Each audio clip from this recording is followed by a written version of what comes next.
السلام علیکم ورحمۃ اللہ وبرکاتہ۔ سیدنا عبداللہ بن مسعود رضی اللہ تعالیٰ عنہ فرماتے ہیں کہ اللہ کے نبی صلی اللہ علیہ وسلم صبح کے وقت اور شام کے وقت ایک بار یہ دعا پڑھا کرتے تھے: اصبحنا واصبح الملک للہ والحمد للہ لا الہ الا اللہ وحدہ لا شریک لہ لہ الملک ولہ الحمد وہو علی کل شیء قدیر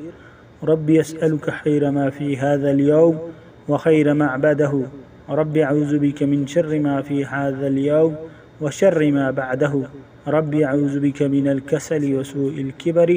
رب اعوذ بک من عذاب النار وعذاب فی القبر۔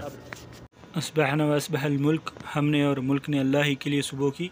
والحمدللہ، اور تمام تعریفیں اللہ کے لیے ہیں، لا الہ الا اللہ، نہیں ہے کوئی معبود برحق مگر اللہ، وحدہ لا شریک لہ، وہ اکیلا ہے اور اس کا کوئی شریک نہیں، لہ الملک و لہ الحمد،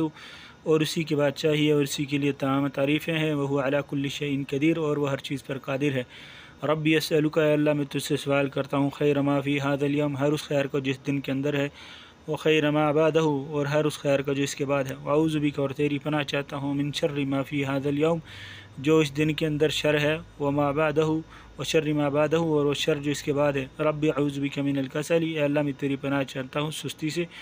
ومن سوء الکبر، اور بڑھاپے کی عمر سے، رب اعوذ بک من عذاب فی النار، اے اللہ میں تجھ سے عذاب، آگ کے عذاب سے اور قبر کے عذاب سے پناہ چاہتا ہوں۔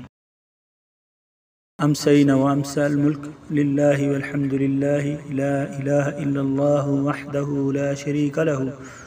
لہ الملک ولہ الحمد وہو علی کل شیء قدیر ربی اسألک خیر ما فی هذه اللیلۃ وخیر ما بعدها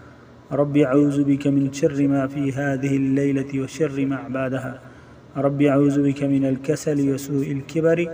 رب اعوذ بک من عذاب النار وعذاب فی القبر۔